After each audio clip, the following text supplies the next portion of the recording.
అందరికీ నమస్కారం. This is doctor R B Sudha. Welcome to my channel. ఇప్పుడు మనం మాట్లాడుకోబోయేది శని వక్రిస్తున్నారు. అందరికీ తెలిసిన విషయం. జూలై 13th నుంచి నవంబర్ 28th, నవంబర్ ఎండ్ వరకు ఉంది. ఆల్మోస్ట్ 5 నెలలు చెప్పుకోవచ్చు. ఫస్ట్ మనం శని వక్రం అంటే ఏంటో చూద్దాము. వక్రించడం అంటే ఏంటంటే వెనక్కి తిరిగి చూడడం అనేది ఒక ఐదీకం, లేకపోతే అదొక మీనింగ్ కింద మనం తీసుకుంటాము. కానీ యాక్చువల్గా it is because of the angle అనమాట. అంటే ఎలిప్టికల్ సర్కిల్లో అన్ని ప్లానెట్స్ తిరుగుతూ ఉంటాయి, అందరికీ తెలుసు. సో మనకి ఎర్త్ నుంచి చూసినప్పుడు, మన భూమి నుంచి చూసినప్పుడు శని కొంచెం వెనక్కి తిరిగి చూసినట్టు అనిపిస్తుంది. అంటే ఏంటంటే కొంచెం స్లో అయిందని అర్థం. ఎక్కడ వక్రిస్తున్నారు? మనకి మీనరాశిలో వక్రిస్తున్నారు. ఇంకో ఎగ్జాంపుల్ చెప్పాలి అంటే అందరికీ ఈజీగా ఉండే ఎగ్జాంపుల్, అలాగే అర్థమయ్యే ఎగ్జాంపుల్ చెప్పాలి అంటే 2 ట్రైన్లు వెళ్తున్నాయి. మన ప్లాట్ఫామ్లో 2 ట్రైన్లు నుంచుని ఉన్నాయి అనుకుందాము. సపోజ్ మన పక్కన ఉన్న ట్రైన్ మూవ్ అవుతుంది అన్నప్పుడు మనకేంటి, మనం వెనక్కి వెళ్ళినట్టు అనిపిస్తూ ఉంటుంది కదా, అంటే ఇన్ కంపారిజన్. అలాగే మనకి భూమి నుంచి చూసినప్పుడు శని ఏమో కొంచెం వక్రించినట్టు, వెనక్కి తిరిగి చూస్తున్నట్టు, అంటే వెనక్కి వెళ్తున్నట్టు అనిపిస్తుంది అనమాట. కానీ అది యాక్చువల్గా అలా కాదు, ఆయన కొంచెం స్లో అయ్యారు. సో దాన్ని వక్రించడం అంటామన్నమాట. సో వక్రం, శని వక్రం ఎలా ఉంటుంది ద్వాదశ రాశులకి చూద్దాము. అదొకటి కాకుండా శని మనకి అందరికీ తెలుసు కర్మకారకుడు, అలాగే ఆయుకారకుడు కూడాను. కర్మ చేయాలి అంటే కనుక తప్పక మనం శనీశ్వరుడు కాళ్ళు పట్టుకోవాల్సిందే. సో కర్మకారకుడు అంటే ఏంటంటే మనం చేసే పని, అలాగే ఏంటంటే రోజువారీగా మనకి జరిగే ఒక చెప్తాం ఆబ్స్టకల్స్ కానీ, లేకపోతే మంచి కానీ చెడు కానీ, అవన్నీ కొంతవరకు శని ఇచ్చింది. అంటే కర్మకారకుడు ఆయనే. అంటే ఏంటంటే మనం చేసిన ఫలితం కానీ, లేకపోతే పూర్వపుణ్య ఫలితం అని చెప్తూ ఉంటాం కదా, ఫలితం కానీ, లేకపోతే ఏదైనా కొంతవరకు చెడు అయినా మంచి అయినా శని ఏంటంటే న్యాయకారకుడు కూడా, న్యాయానికి ప్రతీతి. సో తప్పక ఏంటంటే ఆయనకి బ్యాలెన్స్ అవ్వడం అనేది వెరీ ఇంపార్టెంట్ అనమాట. సో ఎప్పటికైనా సరే మనం చెప్పేది శనికి ఈశ్వరుడు స్నానం ఇచ్చాము. అదొకటి కాకుండా ఏంటంటే ఆయన అన్నీ చూస్తూ ఉంటారు అని చెప్తూ ఉంటాం. అండ్ ఆల్సో అందరూ భయపడతారు, శని వచ్చారు అంటేనే, శని మాదశ వచ్చినా, ఏలినాటి శని వచ్చినా భయపడుతూ ఉంటారు. బట్ ఏంటంటే ఆయన ఎప్పటికైనా సరే సర్వీస్ అంటే చాలా ఇష్టం. మనం ఎప్పటికైనా న్యాయంగా, మనం న్యాయబద్ధంగా, ట్రూత్ఫుల్గా ఉన్నప్పుడు ఎప్పటికీ మనకి ఏంటంటే మంచే చేస్తాడు. శని ఏంటంటే ఫిలాసఫికల్ ప్లానెట్. అదొకటి కాకుండా మనకి బతుకంటే ఏంటో కూడా నేర్పుతారనమాట. అంటే ఏంటి, మంచి చెడు 2 కలయికే మనకి లైఫ్ అనమాట. ఎప్పుడూ మంచిగానూ ఉండదు, ఎప్పుడు చెడుగానూ ఉండదు.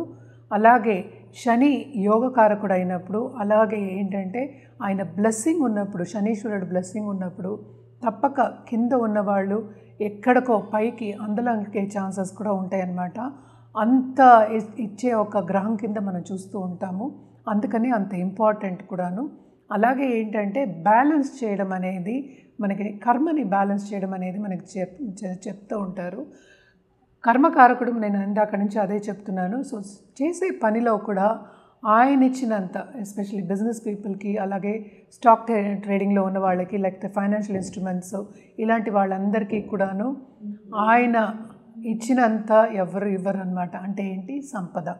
అలాగే ఏంటంటే మనకి కుటుంబానికి కూడా కొంతవరకు మనం చెప్పుకుంటూ ఉంటాం, ఇంటర్పర్సనల్ రిలేషన్షిప్ కూడా మనం చెప్పుకుంటూ ఉంటాం అనమాట. ఇప్పటికీ శనీశ్వరుడు గురించి మీకు అర్థమైంది అనుకుంటున్నాను.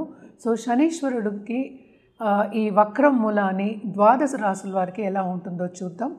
జనరల్ పరిహారాలు అయితే ఎప్పటికైనా సరే నేను చెప్తాను, సర్వీస్ చేయమనే చెప్తాను. అంటే సర్వీస్ చేయడం అంటే ఏంటి, మనకి లేని వాళ్ళకి, అంటే మనకన్నా కొంచెం తక్కువ స్థాయి ఉన్న వాళ్ళకి, లేకపోతే సపోజ్ వృద్ధాశ్రమం అయినా సరే, లేకపోతే అనాథాశ్రమం అయినా సరే, కొంతవరకు అన్నదానం చేయడం అనేది వెరీ ఇంపార్టెంట్. అదొకటి కాకుండా ఎప్పుడు మనం చెప్తూ ఉంటాం, నల్ల నువ్వులు దానం ఇవ్వమని చెప్తూ ఉంటాం అన్నమాట. కానీ శనీశ్వరుడు జపం కూడా చేయొచ్చు. ఇప్పుడు మనం నెక్స్ట్ చూడవలసింది ఏంటంటే ఏలినాటి శని ఎవరెవరికి ఉందో చూద్దాం. ఫస్ట్ ఏంటంటే మేషరాశి వాళ్ళకి ఏలినాటి శని ఉంది, అలాగే మీనరాశి వాళ్ళకి ఏలినాటి శని, ఎందుకంటే వక్రం కూడా ఇక్కడే జరుగుతుందన్నమాట. అలాగే కుంభరాశి వాళ్ళకు కూడా ఏలినాటి శని ఉంది. ఇది వక్రం అయినప్పుడు, శని వక్రం అయినప్పుడు కొంతవరకు ఏంటంటే ఆయన ఎక్కడ ఉన్న స్థానం నుంచి వెనకాతల చూస్తున్నట్టు, ఇందాక నేను ఎక్స్ప్లెయిన్ చేశాను, వెనకాతల చూస్తున్నట్టు అనిపిస్తుంది కనుక కొంతవరకు కుంభరాశి వాళ్ళకి కొంత తీవ్రత అన్నిట్లోనూ ఎక్కువ అవుతుందన్నమాట. జనరల్గా ఏంటంటే సంపద ఇచ్చే ఆయనే, అలాగే ఏంటంటే కొన్ని ఇబ్బందులు ఇచ్చే ఆయన కూడా ఆయనే అనమాట, ఆబ్స్టకల్స్. అందుకనే ఎప్పటికైనా సరే శని దశ వచ్చినా, ఏలినాటి శని వచ్చినా, అష్టమ శని వచ్చినా, అర్ధాష్టమ శని వచ్చినా అందరూ కొంతవరకు భయపడుతూ ఉంటారు. సో తప్పక నేను చెప్పిన రెమెడియల్ మెషర్స్ అన్నీ జనరల్గా చేసుకోవడం అనేది మంచిదన్నమాట. అదొకటి కాకుండా మనం చూసాము అంటే ఎవరిదైనా జాతక రీత్యా చెప్పడం అనేది జరుగుతుందంటే, మనం ఇప్పుడు మాట్లాడుకునేది ఏంటంటే శనీశ్వరుడి గురించి, అది కూడా 5 నెలల వరకే మనం మాట్లాడుతున్నాము. సో ఏదైనా సరే జాతక రీత్యా ఒక సొల్యూషన్ ఇవ్వడం కానీ, లేకపోతే ఏంటంటే జాతిరత్నం ఇవ్వడం కానీ ఈజీగా ఉంటుందన్నమాట. అది వాళ్ళ జాతక రీత్యానే వాళ్ళకి కరెక్ట్గా ఉంటుంది. రెమెడియల్ మెషర్స్ కూడా అప్పుడు బాగా పనిచేస్తాయి. మనం ఇప్పుడు మాట్లాడుకునేదంతా జనరల్ అనమాట. సో ఎప్పటికైనా శనీశ్వరుడికి మనం ఎప్పుడు నీలాలు చెప్తూ ఉంటాము. కానీ ఏంటంటే జాతక రీత్యా అది వేరేలా ఉండొచ్చు. ఎందుకంటే మనం దశావిశేషాలు కూడా కన్సిడర్ చేస్తాం, మిగతా ప్లానెట్స్ కన్సిడర్ చేస్తాం. అదొకటి కాకుండా శనీశ్వరుడితో పాటు ఎవరు ఉన్నారు, ఏ రాశిలో ఉన్నారు, ఏ భావంలో ఉన్నారు, ఏమవుతోంది, ఆస్పెక్ట్స్ ఏమున్నాయి, ఇవన్నీ చూసి ఇవ్వడం జరుగుతుంది. కనుక తప్పక మీకు ఆ రెమెడియల్ మెషర్స్ కానీ ఆ జాతిరత్నం కానీ బాగా ఉన్నత స్థాయికి తీసుకెళ్లే ఛాన్సెస్ ఉంటాయి అన్నమాట. మనం ఇప్పుడు మాట్లాడుకోబోయేది కర్కాటక రాశి వాళ్ళ గురించి. కర్కాటక రాశి వాళ్ళకి ఈ 5 నెలలు శని వక్రం మూలని కొంతవరకు ఇబ్బందులు అనేవి ఫేస్ చేస్తారు. దేంట్లో ఇబ్బందులు అంటే వాళ్ళు చేసే పనిలో, అంటే ఏంటి, ఫాస్ట్గా మూవ్ అవుతున్న ఒకటేమో ఆగిపోయే ఛాన్సెస్ ఉన్నాయి. అదొకటి కాకుండా ఎప్పటి నుంచో చెయ్యాలి అనుకున్నది చేసే పరిస్థితి వచ్చేప్పటికీను కొంతవరకు ఏంటంటే లేట్ అయ్యే ఛాన్సెస్, తామదం అయ్యే ఛాన్సెస్ ఎక్కువ కనిపిస్తున్నాయి అన్నమాట. సో పేషెంట్గా ఉండడం అనేది మోస్ట్ ఇంపార్టెంట్ కర్కాటక రాశి వాళ్ళకి. అలాగే ఇంట్లో ఉన్న పెద్దల హెల్త్ కొంతవరకు సెన్సిటివ్ అయ్యే ఛాన్సెస్ ఉన్నాయి. దాని మీద ఖర్చు పెట్టే ఛాన్సెస్ ఎక్కువ కనిపిస్తున్నాయి. ఎందుకంటే శని నేను చెప్పినట్టు కొంతవరకు వెనక్కి చూసినట్టు అనిపిస్తారనమాట. అది ఏంటంటే అష్టమ శని వచ్చినప్పుడు, అంటే మీకు అష్టమ శని ఉన్నప్పుడు ఎలా ఉంటుందో అలా ఉండే ఛాన్సెస్ ఎక్కువ ఉంటాయన్నమాట. అంటే ఏంటి, ఫైనాన్షియల్ స్ట్రెయిన్ అనేది ఎక్కువ కనిపిస్తుంది, అంటే ఖర్చు అనేది చాలా అధికం కనిపిస్తుంది. అదొక్కటి కాకుండా ప్రెషర్ అనేది, యాంగ్జైటీ అనేది చాలా ఎక్కువ కనిపిస్తుంది దేంట్లో, ఎస్పెషలీ హెల్త్ రీత్యా, అలాగే పిల్లలు రీత్యా అన్నమాట, ఇంట్లో కుటుంబ రీత్యా మనం చెప్పచ్చు. కొంతవరకు ఏంటంటే వాళ్ళకి సేవింగ్స్ అనేది తక్కువ ఉంటాయి అనేది చెప్పడం జరుగుతోంది. అలాగే వాళ్ళు చేసే పనిలో కూడా అన్ని అడ్డంగాలు వస్తూ ఉంటాయి. ఎప్పుడు అంటే పెద్దలు అంటూ ఉంటారు, అంటే ఏంటి, ఎవరో ఒకళ్ళు శనిలా దాపరించారు అని. అదొకటి కాకుండా ఏంటంటే అన్నిట్లోనూ సపోర్ట్ సిస్టమ్ అనేది తక్కువ ఉంది కనుక అలా చెప్పేవారు.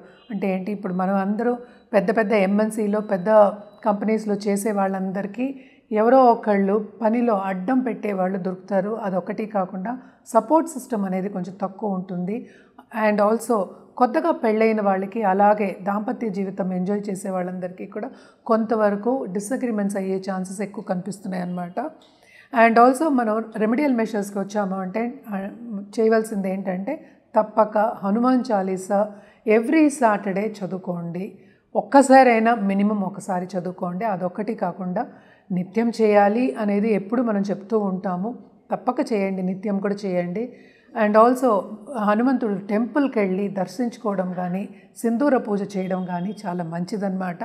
తప్పక ఇవన్నీ చేసుకుంటే మీకు ఈ 5 నెలలు కూడా కొంతవరకు బాగానే గడుస్తుంది. మనం ఇప్పుడు మాట్లాడుకున్నది శనివక్రం గురించే. శనివక్రం కూడా 5 నెలల వరకే ఉందన్నమాట. ఇది మనం మాట్లాడుకునేది షార్ట్ టర్మే. అండ్ జనరల్ రెమెడీస్ కూడా, అంటే ఫలితాలు కూడా మనం మాట్లాడుకున్నాము. ఎప్పటికైనా సరే నేను ఎప్పుడు చెప్పేది ఏంటంటే జాతక రీత్యా ఏదైనా పరిహారం ఇచ్చినప్పుడు, లేకపోతే ఒక జాతిరత్నం ఇచ్చినప్పుడు ఇట్ ఈస్ ఆల్వేస్ బెటర్. అంటే ఏంటి, మీ జాతక రీత్యా ఇవ్వడం అనేది జరుగుతుంది కనుక తప్పక ఏంటంటే మమ్మల్ని సంప్రదిస్తే అన్ని వివరాలు చెప్పడం అనేది జరుగుతుంది. అదొకటి కాకుండా మనం సర్టిఫైడ్ జెమ్సే ఇస్తాము. అండ్ జెమ్మాలజిస్ట్ చెప్పిన జెమ్సే మనం ఇస్తాం అన్నమాట. ఎందుకంటే జెమ్స్ అనేవి ఏంటంటే అది సరిగా మీకు పడింది అంటే ఎక్కడికో అందులోనికి తీసుకెళ్ళిపోతుంది. అదొకటే కాకుండా అది రివర్స్ కూడా అయ్యే ఛాన్సెస్ ఉంటాయి. అలాగే పరిహారాల విషయాన్ని కూడా, పరిహారం మనం కరెక్ట్ పరిహారం ఎప్పటికైనా మీ జాతక రీత్యా ఇవ్వడం జరిగి మీకు అది పడింది అంటే ఏంటి, అది కరెక్ట్గా పరిహారం చేస్తే కనుక బాగా ఉన్నత స్థాయికి వచ్చే ఛాన్సెస్ ఉన్నాయి కనుక తప్పక సంప్రదిస్తే అన్ని వివరాలు చెప్పడం జరుగుతుంది. ఎప్పటికైనా జాతకం పరిశీలించుకుని రెమెడియల్ మెషర్స్ చేయడం అనేది మంచిది.